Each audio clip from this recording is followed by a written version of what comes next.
Mysterious, challenging, magnetic, Mount Kilimanjaro tempts over 35,000 adventurers to conquer her peak every year.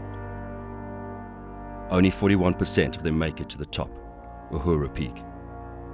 At 5,895 meters above sea level, Mount Kilimanjaro is the highest freestanding mountain in the world.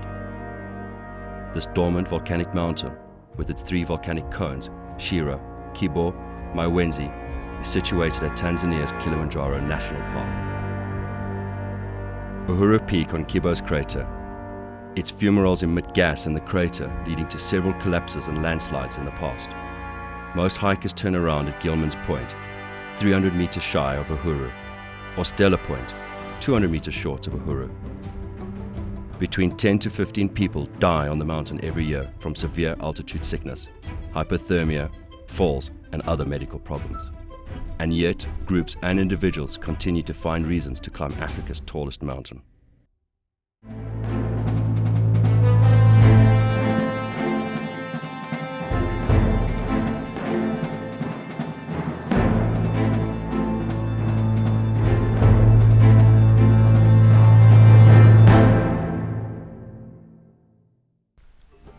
For every individual who climbs the mountain, personal achievement is paramount, pitting one's psyche and physique against the demands of altitude and freezing temperature. Kilimanjaro is a must for any mountaineer.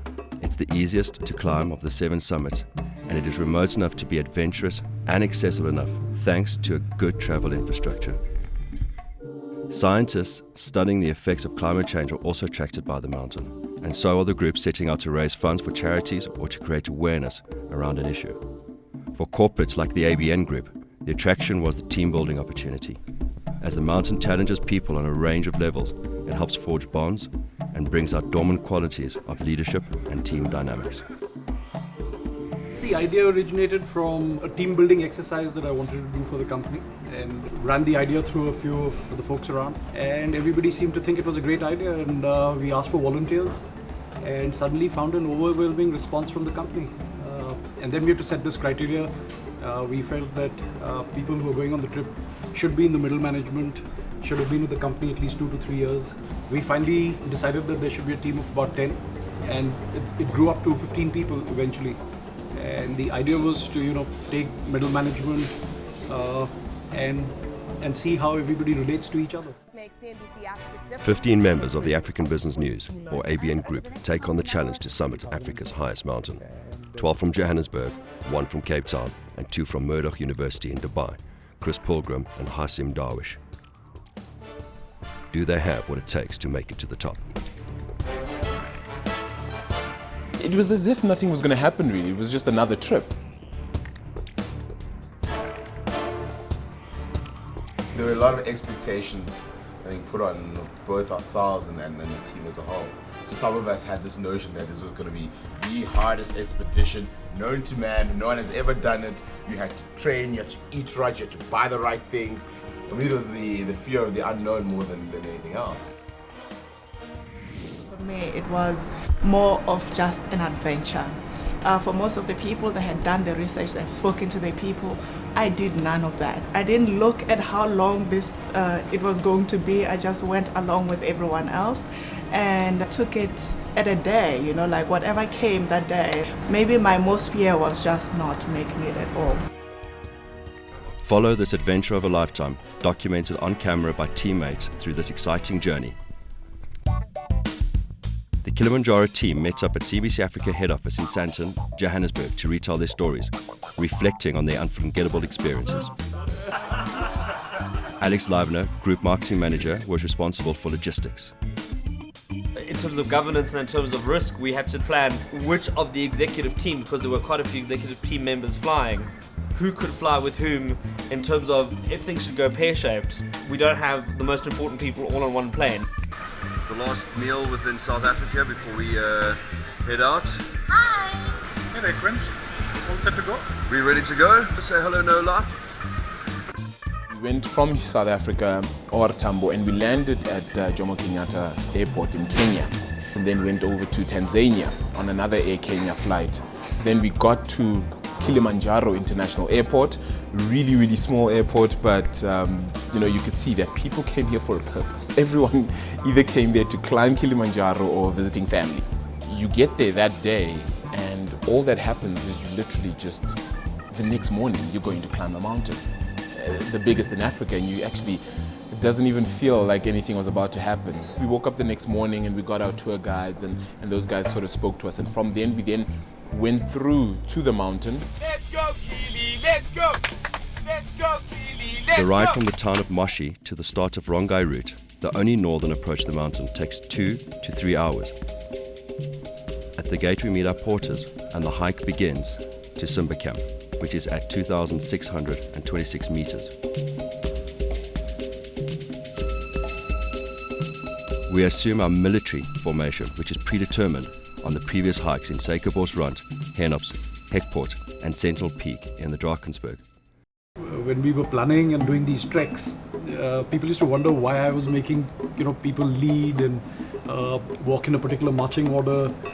It was to try and see every person's strengths and weaknesses, because when you walk as a team and done it in high altitude, and the various challenges that people face, all these things were to see the strength levels, the fitness levels of people, and the order of march. I think that paid off in terms of having everybody in buddy pairs. So I think those were some of the preparations that we had to go through, which you guys may have been conscious or not, but unconsciously it was all working towards a plan. I have been nominated as the team leader for this expedition. I am the last person in the formation and, therefore ironically, lead from behind, where I'm able to guide and control the pace and the slackers. We huddle before we set off to reiterate our goal to leave no one behind. It's a team effort and a dream for us all to reach the top, Uhuru Peak, together. Not long on our walk, and the gods decide to bless our hike by opening up the skies and cleansing our group. That day, it was absolutely pouring. Just as we started raining, absolutely pouring. We got to our first peak, and the funny thing was that first day we had these kids who actually started walking with us. They were coming back from school, and it just makes you wonder, I'm doing this for fun. They are actually living in this environment. For me, it's a once-in-a-lifetime adventure. They're living the adventure on a daily basis. We all had our boots on and our rain kits and our backpacks, and we were like ready to go. And next minute there were these kids next to us, and they just had no shoes, tattered clothes, sopping wet. We were all completely miserable because we thought, okay, well, we're going to spend the next 8 days sopping wet and in the rain. And there they were singing and dancing, and it just completely lifted the mood, and it just put life into perspective. Like, if they can laugh about it, then we definitely should be able to. As we walk, we can't see this mountain we want to own. The mist is too thick. When the clouds part, the first sight of the mountain is revealed in its full glory. She's majestic, but inviting.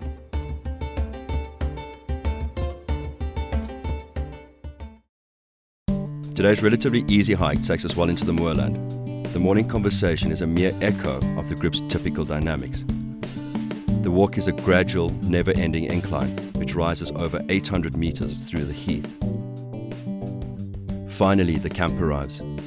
It offers the most beautiful panoramic view of the two surrounding peaks and the valley, a distance below with clouds covering the horizon. It's time for lunch. As head guide Dawson says, fuel in the tummy is the engine. We have a 53-strong team that helped carry, cook and clean for us. It turned into a sing-off. Let's go, Peacock! Let's go, Peacock! Food. It is things I would never ever normally eat, but it was the best food you'd ever had. The fritters, the fried bread. I don't even eat bread. The food every day was an adventure. The popcorn at 4 o'clock with the Milo. Popcorn. I've never had so much Milo in my life. The food up there is incredible. I still don't know how those guys do it. Generally, I hate soup, and Most of your dinners at least will have a soup as the first course, and I can never ever get enough of it. Breakfasts are incredible. They'll generally do porridges and or cereals, omelettes, eggs and sausages, so it's incredible, and lots of fresh fruit. And then they'll also supply coffee, tea, Milo. Where possible, they'll stop for a hot lunch, where I've had incredible things from French fries to French toast, roasted vegetables. It's brilliant. It's incredible what they feed you up there, especially in primitive conditions on a gas stove like that. If you look up there, that's the top of Kilimanjaro. That's where we're going now. What's that tip? The highest peak, Uhuru Peak, is over to the back of the mountain on the left hand side.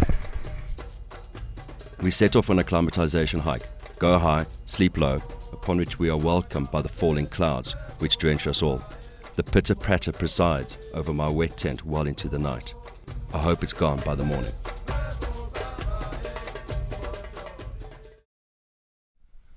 Today's hike is easy. The group is working well together.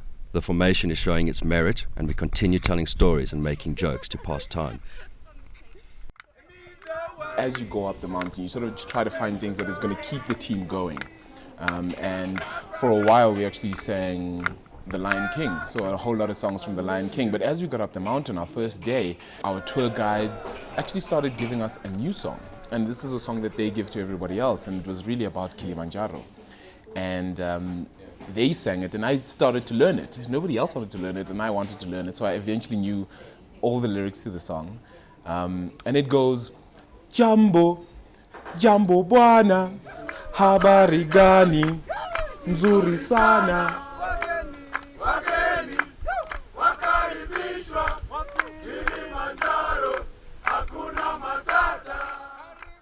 Now, pretty much the song is just about really welcoming us to the place. You know, Jambo is obviously a greeting from them, and Wageni is just saying welcome to the tribes. You know, the tribes of Africa. You are all welcome to Kilimanjaro, and the song really comprises of that. And it makes you feel every moment we sang it. We just felt like, you know, we're taking one step closer, and we're becoming, for lack of a better terminology, one with the mountain.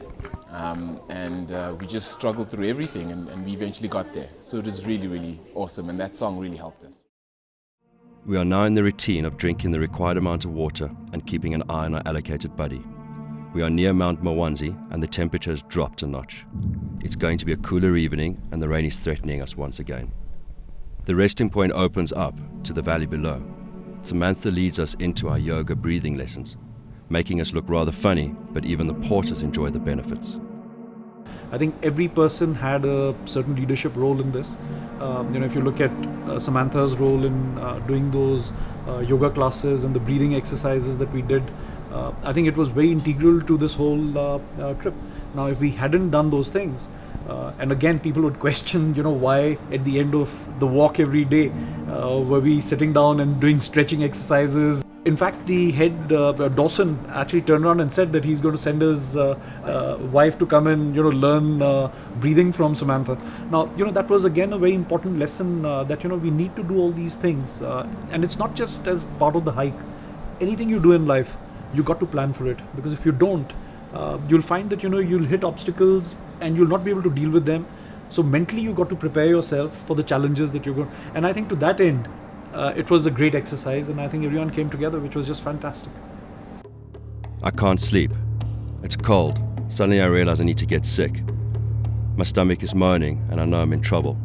I'm in the fetal position, drenched in my own sweat, and I have to contemplate the sad reality that the dream of mine may be over. The night is long and restless, filled with thoughts and pain. It's a case of man against his will. The beginnings of altitude sickness. As many as 75% of people have mild symptoms of altitude sickness at 3,000 meters or higher. Around 1,000 people have been evacuated from Kilimanjaro every year. I'd say at least 8 out of 10 people will experience some of the symptoms. It's not a particularly pleasant feeling. The only problem with altitude is that there's no way whether you know whether it's going to affect you or not. Most of it is hereditary, and not too many of our forefathers spent too much time at altitude, unfortunately. You can climb 100 times and it won't do a thing to you. The 101st time it might hit you. The best advice I can give on altitude sickness is to walk slowly, give your body time to acclimatize properly, and up your fluid intake. And then listen to your guides. No mountain is worth your life, and it's not going to go anywhere. So if you do get severe symptoms of altitude sickness, descend, get down, feel better, and then you can always come back.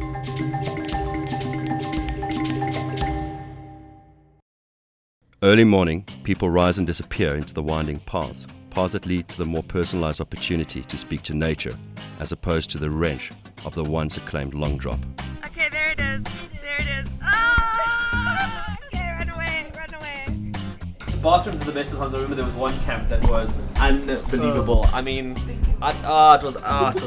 I mean, just to understand as well that these long drops it smells like 1,000 people have died in there.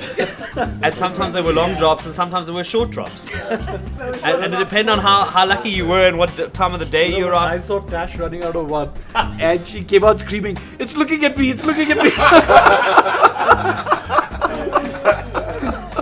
Oh man. And I think some people caught onto it much quicker than others. Some people waited days. I never used a long drop. I just used nature behind a rock somewhere. I just refused. Why? It was disgusting in there. You know what? I thought it was part of the whole thing. I mean, I'm not a long drop fan, okay? But the first camp, I was like, nah, I gotta go. I gotta use this long drop thing. Let me do it now, right? And then I say it's over and done. It was a bit hair-raising at times, but it was okay. You managed to sustain yourself, and then you moved on. I think 2 days later, I tried to use another one, and as I opened the door, this thing was full to the brim. It's a short drop. Exactly, just close the door and said, pineapples. I'm going around to the other side. That's awful. That's it. But I think it was interesting to say that, you know, like the pleasantries, as you mentioned earlier, of life, like toilet, running water, stuff, you actually don't need. You know, the simplest things in life I think are the most, fulfilling. So the fact that you could go around the corner, take a little moment, make sure that no one was there, and be one with nature, and then move on, I thought was great. What I find interesting is that it got to a point where nobody cared who, like we all just started doing it in front of each other. Exactly. Like people just stopped caring about it. We had started around 2,000 meters or 2 kilometers above sea level, and we ended up plus minus 2,800, I think it was. So, of course, the altitude thing wasn't really kicking in as yet because some of the buildings in Joburg could be around there anyway. But as the days progressed, you sort of just went there and you started seeing different wildlife, and eventually we got to another mountain called Mawenzi. And Mawenzi was absolutely incredible in and of itself because the moment you stepped on it, all you could see was Kili. And along the trip, you just saw Kilimanjaro at different angles and different points, and you thought to yourself, it really doesn't look that high. It can't be that bad. And I suppose every day we just kept climbing about 1 kilometer or 800 meters above sea level, and we just kept going higher and higher in altitude, and it just started getting crazier and crazier by the day because you felt like something was coming. Some of us did not listen to the ample layers of clothing advice, and some did. Half an hour into the walk, the sun pierces through the clouds, and 5 minutes later, we come to an abrupt halt for those needing to strip off thermals. Further on, the clouds pull in and drag along the unrelenting cold. Stops are made in stages to redress, yet it never seems enough. My hands are bitterly cold. The task ahead seems to be amounting to a checkmate. This is a serious encounter. I'm like a Nazi. I had my list and I had my budget and I made sure everybody stuck to the brands, what they needed to buy. And I was so meticulous, and that night before, Sam and I packed our gear. And the day before the summit, I look at my bag and I don't have my gloves. And I'm having these nightmares in my head about I've come so far and your fingers will fall off if you don't have gloves. And I'm thinking, can I put socks on my fingers? What can I do? And eventually I think I went to speak to Rakesh, and he says, you're in luck. And thank goodness for Saloni, because she packed him 2 pairs of gloves. One was inner and one was the main. And I climbed with the inners then. So Rakesh literally saved my fingers and my hands.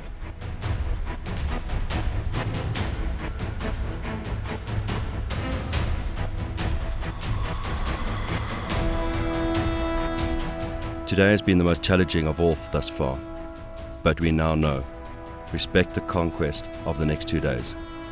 Camp is a very welcoming sight. Dinner is thoroughly enjoyed. Tomorrow explained and gear requirements detailed. We are ready.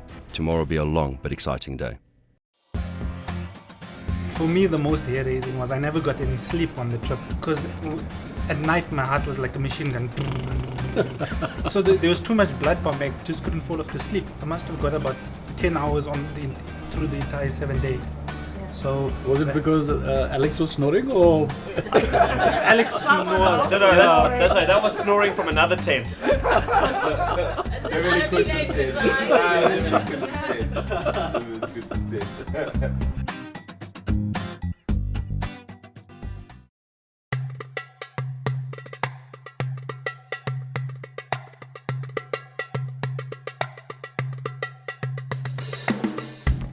At lunchtime, we open our gourmet packed meals, desperately trying to get a live feed to the studio to report on our voyage. Finally, I'm through, live to Africa, sharing our experience. It's really special. I feel like a hardened adventurer reporting in. Quinton, it's Lindsay in Cape Town. I understand you're very close to the summit of Kilimanjaro. Can you hear me now? Lindsay, yes, I can hear you. Jumbo from Tanzania. Hi, how's it going up there? It's rather cold. We've been hiking for 4 hours at the moment. We've still got another 2 hours to go until we get to Kibo Hut. And Kibo Hut sits at 4,730 meters above sea level, which is referred to as base camp for Kilimanjaro. The sun is still up, but it's bedtime at 5:30 p.m. The group's medicals checked out and a debrief is concluded. It was at about 5 o'clock in the afternoon. They told us we had to go to bed because we were getting up at 11 p.m. at night to start that incline up Kilimanjaro, the final trek of this week-long journey. And it was still quite light. I definitely did not want to go to sleep because my adrenaline and my nerves were just playing hopscotch within my stomach.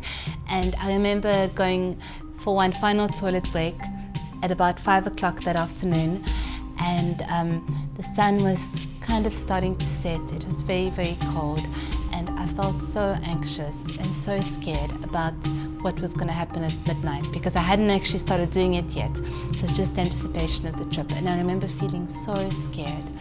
But when I got up at 11 o'clock that night, after having no sleep, I should say, then I was just like, come, let's do this. There's no turning back now. Strategy is set. If any rotation is required, nothing is left to chance.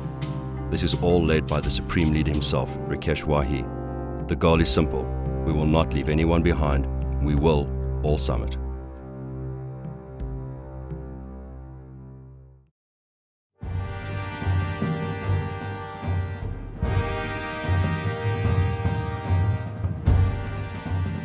We line up outside, say a prayer, and off we go. The shining caterpillar is working its way up the gradient that does not let you forget. That point to Stella, walking in the night, and it was just so cold. It was just so cold, and you were just getting colder and colder, and we just saw, do you remember those people walking in front of us with those lights? And they almost seemed like I never felt like we were getting to the top. Like it didn't feel. There were the stars in the beginning. Yeah, it felt like we were actually walking towards, stars on another planet, and we'd never get there. It was just, just these slow walks, and actually walking slowly was maybe even more nauseous. All you were ever doing is going one side, then you did that little incline, and then you did this again, and and it felt like you were walking to the moon. It really, I just felt like this was never going to end. This was like, like in perpetuity, we were ever going to be condemned to this. We were never going to see our office again. We were never going to go to a movie again. We were just going to spend the rest of our life doing this. There's no coming back. In the dark. That's right. Like a life. And I mean, some of the thoughts that were going through my mind was, okay, if I call it off now, it'll probably take me another 4 hours to go back this entire thing again. So if I go forward or if I go back, it doesn't really matter. I'm going to be doing this for another 4 hours either way. So let's just keep going forward, and maybe something will happen. It's amazing how you start hanging on to the smallest pieces of hope, whatever it is. Rakesh was my buddy, and Sam was talking about just seeing the little light in front of you, and all I saw for 6 hours was Rakesh's feet, but I kept thinking, we've come so far, no matter how weak you are, looking everybody around me, the faces that are struggling, knowing that I'm not the only one. We continue for hours in darkness. It's incredibly cold. My toes are frozen and calves sore. I can't see where we're going, but the lights above us give us some indication that this is still a long walk up the hill. It's never ending. We zigzag, but to no avail. Nothing prepares you in life for that. It is bitterly cold. It is dark. You don't know where you're going. I mean, I was walking number one. I had Dawson in front of me, and it was, as Noah says, that you're just watching his feet, and you just try and think of something else. But the he was higher walking extra slowly. he was I felt walking that extra slowly. And actually, I was getting so angry because it was making me feel so sick. Absolutely. The slow walking. It was such an adjustment to kind of keep to his pace, because it wasn't quick enough to get your blood going, but it was just fast enough to not be standing. And every time we stopped, it was cold through and through. I mean, it took me maybe 10 minutes to get the blood flowing back into my fingers. That for me was difficult, because you always knew when you're walking in front where you had to go to, and this we had no idea. I mean, I remember getting up to about 500 meters, and there was a little sign that said someone's point or whatever. I said, oh, okay, we're here. Oh, no. That was a quarter of the way, and it was tough. It was really, really tough. The climb becomes a real test of character. I'm up and down the line, pushing, assisting, motivating, trying to encourage, but I can't see the end myself. Quinton Scholes. I don't think I can describe sufficiently how he just continuously dragged the team forward every single moment, every single day. I think everybody has said this, but the one moment that is absolutely crazy was just how he, at some point, Sam just couldn't do the trip anymore. And she felt like she was either going to puke or not puke. And this is on summit night. And this is the night when we're just about there. We're probably, I don't know, halfway on the mountain. And he just gets up to Sam and is like, look, you have to unfortunately puke. Your finger or my finger. And how somebody who the whole team is struggling, and he gets up and just decides to do that and leads the team forward. And I kid you not, it was absolutely phenomenal. He is definitely one of those that just kept us going. And he's a complete standout for me. What an absolutely great leader. I was really chuffed to have been with him on that trip. That night I was finished a few times. And Quinton just came to sit with me, sometimes not saying anything, just holding me, hugging me, taking my hands out of my gloves, taking his hands out of his gloves, rubbing them together, making sure I ate, making sure, I drank something. Everybody knows in the office I refer to him as my big brother now, just purely because of that. And even my husband said he knows I'm okay if I'm with Quinton. I felt as bad as Samantha. And when I saw her vomiting, I wanted to vomit so badly, and I was hoping that Quinton would offer to stick his fingers down. For me, a kind of silent hero. He didn't have to say much actually, but he put the systems in place that got us to the top, I think. And that was Rakesh, He kind of led without saying much, which I thought was unbelievable, it just shows his true leadership skills, The group is beginning to take strain. The altitude owns our bodies and consumes our minds. We reach Gilman's Point, and for some this is the end. But it's not for me, and I must reach Uhuru, even if I drag my team along. I thought that was Uhuru Peak, and I'm like, yeah, we made it, And we say no. People kept on going, and I'm like, but where are you going? We are here, and only to find that actually there's a higher point than where I am, and that stretch alone was the most difficult part. From Gilman to Uhuru Peak, when the sun came out, I was actually feeling a bit better, but I had abandoned the team because I just felt that if I stick with the schedule they were going at and walking this particular pattern, I'd slow all of them down, so I couldn't do it anymore. So I said, let me abandon them, because I could only take 30 steps, 30 paces before I was physically spent.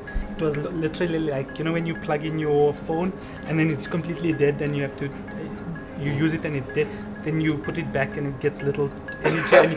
I felt like that, and then somewhere by Stella Point, I just collapsed on a rock, and I felt like, Blood Diamond, where he's at the end, he's sitting on the rock and the sun's hitting his face, and he's like, this is Africa, and he dies. I was like that. And then I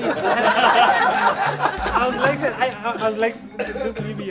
And then I'm like, I hear voices, and I look in the distance, and I see the rest of the team. I'm like, you're not dead, they're guys. behind me. Something's not right. Let me just wake up and keep walking.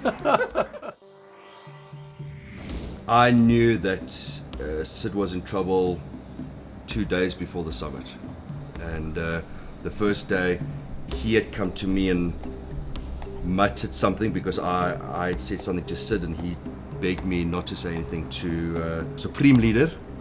Then the day before the summit, I had to eventually take the stance and go to Rakesh and say, look, we need to keep an eye.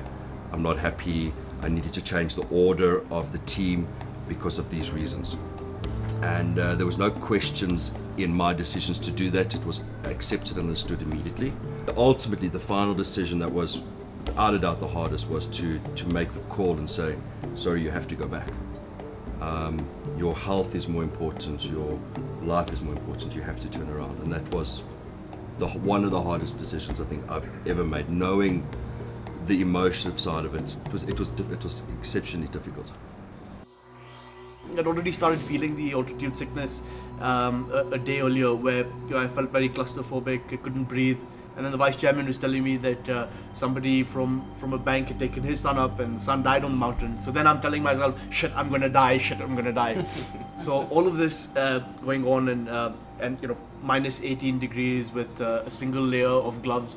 I think all in all, I didn't really prepare myself mentally for what was about to happen. So between Gilman and Stella was probably the most excruciating part of the journey. It's only after we got to Stella Point where the sun had come out, and we just had about 800 meters to go, sort of horizontally, not even vertically. And at that point, I just couldn't breathe. My dad was telling me that I turned blue in the face. I was struggling with walking even 5 meters. So at that point, I sort of called it quits. And both the VC and Quinton said, no, you gotta stop and turn around. So one of the guides decided to take me down, and the rest of the team continued to the summit. When you see your son, in a situation that he was in, his teeth were chattering, his face was blue, his lips had turned purple, he had saliva coming out of his mouth, and I was worried because you heard all these stories, and then it's happening to you. So I was torn between these two, between two sides of this coin. One is making it to the top of the team, and the second is worried about your own child. And so I was wondering whether I should actually take him down myself, or and when I spoke to Sid and I said, look, should I come down with you and we can always come back next year? And he looks at me, he says, no, Dad, I think you go up with the team, and don't worry about me. As long as I go down and lose altitude, I'll be fine. Hard call, good life lesson. I'm not physically pushing people up the hill.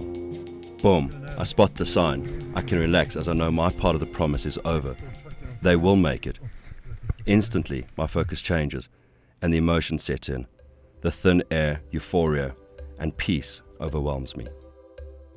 Effectively, I was the first to actually reach the peak, because what happened is as we turned the corner, you could just see that mark that just says congratulations. And as you just saw that, I broke away from the group and I started crying my eyes out, and I started bawling, and I put down all of what I had and just almost half ran to the hill. And as I reached it, I just got down on my knees and I prayed, and I was so thankful for that moment. I think that little point was probably one of the hardest, because your body is just telling you you can't do this anymore, you're tired. I'll never forget the day we summited, because the 16th of March was my birthday.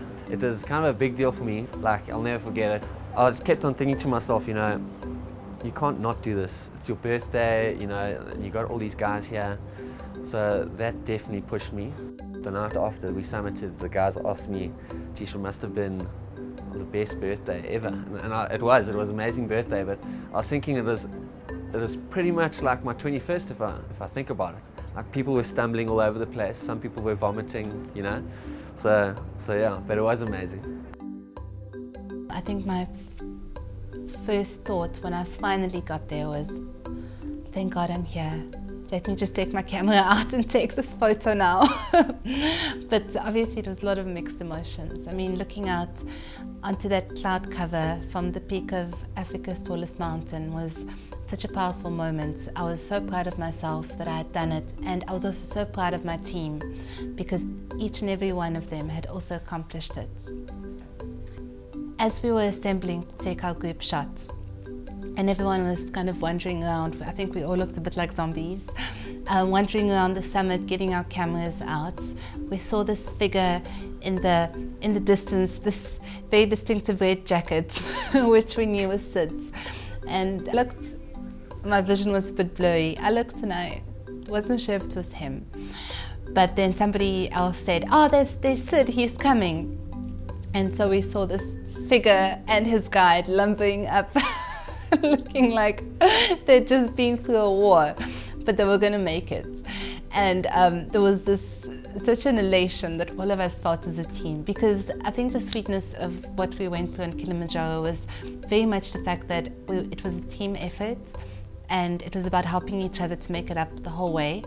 And it was definitely, it would not have been complete without each and every single one of us being in that group shot up underneath the sign of Uhuru Peak.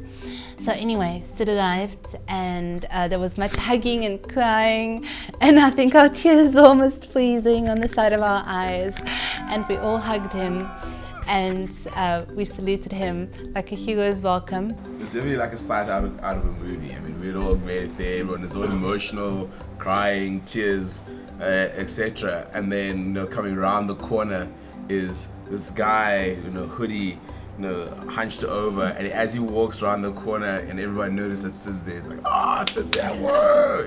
It was really nice to see that he made it. I mean, we even made a little tunnel for him as he made it up to the sign, which is brilliant. I think it meant a lot to everybody else here, so well done.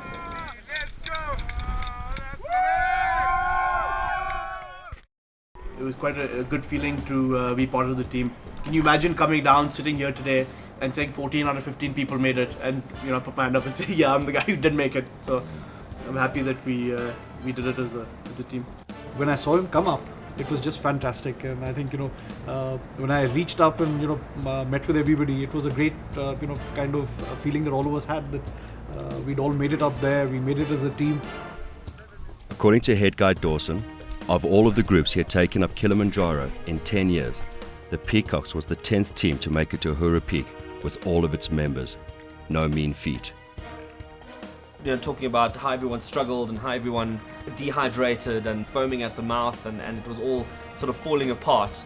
By the time we got to the summit, somewhere out of nowhere, somebody found the energy to do the Harlem Shake on top of Kilimanjaro, and it felt like we were just in the middle of some shopping center or whatever, as if the last 8 hours had never happened, and we managed to pull off this. Yeah, for 15 seconds. Yeah. After that,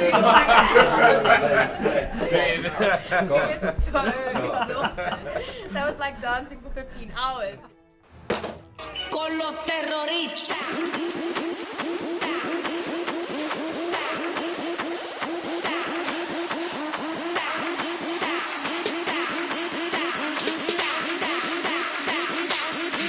Harlem Shake.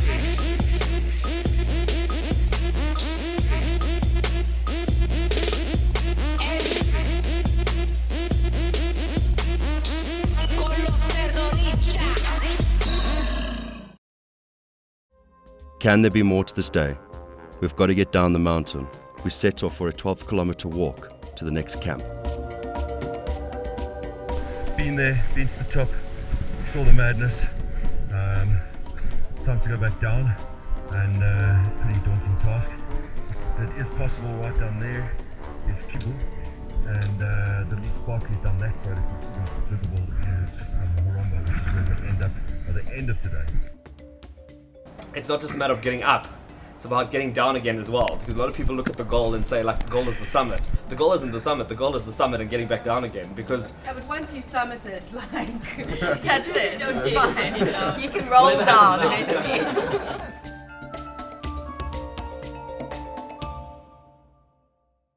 We're woken up at 5 a.m. and have 30 minutes to get packed up. We moved from pole pole, taking it slowly, to top gear.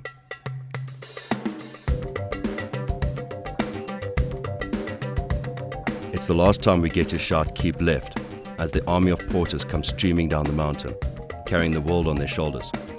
I still can't believe it took 53 men to aid us in getting to the top. Without complaints or flaw, no questions, no task too big or too small. These guys are amazing. Oh, the porters are incredible. It's quite funny when you walk up on the mountain with your little 5 kilogram day pack. Just about the time you start feeling sorry for yourself, you'll hear footfalls behind you. And this guy is carrying your big bag, your 12 kilogram bag, with either some chairs on top or a gas stove. And you'll just see a big smile under this bag, and it'll say Jumbo, and he comes roaring past you. And by the time you get to the lunch stop, lunch is either being prepared, or by the time you get to camp in the evening, the tents are up, the food's already being prepared. It's incredible what these guys do. I think we can't emphasize enough the value and the role of the guides. I mean, my hero was Freddie. Because of the dehydration and me struggling so much, I mean, at some point, I think all of us ladies eventually abandoned our backpacks to our guides. And Freddie just kept pace with me. He kept checking that I had water. I remember coming down, I was so exhausted. And he said, we'll go at your pace, don't worry. He took my backpack. He feels like an angel that carried you through, but we needed that. I mean, I think we can all attest to the roles of the guides. It can't be understated. That's why I think I cried so much. I just remember walking behind Charlie and just watching his feet and just like bawling and just thinking that this guy was my angel. Like it's so emotional. I think it was a bit delusional, but I just felt like he'd been sent from God to take me up the mountain, and it was the most emotional experience. The guides are incredible. They will do absolutely everything humanly possible to get you to that peak. when we eventually got back to the hotel, I think I stood in the bathroom for about 5 minutes, holding onto the base and just looking at everything and going, wow, this is so cool. When we got back to the hotel and we all had showers, we all freaked out because the amount of hair that fell out of our heads that was gathering in the shower after 7 days. And Svetlana came running into our room and also said, "Is your guys' hair falling out?" But we all had the same problem. So speaking of getting back to the hotel, I think all the guys, the minute we got back, the first thing we did is we had a couple of beers and then we jumped into the pool. I kid you not, when we got out of that pool, I swear the water had developed a brownish tinge. And I definitely don't think we're the first people to have done that. No, definitely not. With all the Kili people who've gone through there. When we came down, the greatest joy for me was to see that, you know, we went up as 15 people and there was a lot of formality between people, you know, passed the bread and the whole plate was being, you know, sent around. And I think all that ice got broken, people got comfortable with each other, the conversations got more personal, and the last day was, I think to my mind, the greatest joy for me to see the whole team come together. It's the ultimate adventure to remember. This level of team building and bonding is incomparable. Would I do it again? If you asked me that question a week after I'd climbed it, I would have said no ways. Now looking back, you know, such fond memories, I definitely think about it. I think I'd give it another bash.